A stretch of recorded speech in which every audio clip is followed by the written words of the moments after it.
اس طرح کی آزادی ان کو دے کر کے اس جماعت کو بھی اور اس جماعت کے قائدین کو بھی اب ملاقات ہے، ملاقات بھی آئین کا قانون کا راستہ اختیار کر رہے ہیں. ابھی آپ عدالت میں جائیں، عدالت سے حکم نامہ لے کے آئیں، جیل کے سپرنٹینڈنٹ کو دکھائیں اور اپنی ملاقات کر لیں. سڑک پر دھرنا دی. یہ سو کالڈ جمہوریت کا چیمپئن مشرف اور باجوہ کے دور میں آنسو نکال کر روتا تھا کہ ہم غلیل والوں کے ساتھ نہیں، دلیل والوں کے ساتھ ہیں.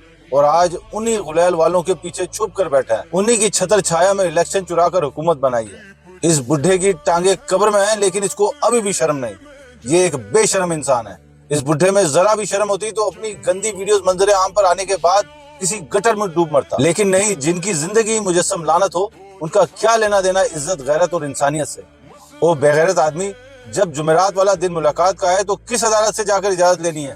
اور عدالتوں کی بات کرتا ہے جن کو یہ خود ماضی میں اسٹیبلشمنٹ کے کارندے سمجھتی تھی. انہیں عدالتوں سے ان کے لیڈران کو سزائیں ملی، پھر ان لیڈران کو ڈیل کر کے باہر بھیجا اور پھر واپس بلا کر حکومت دے دی.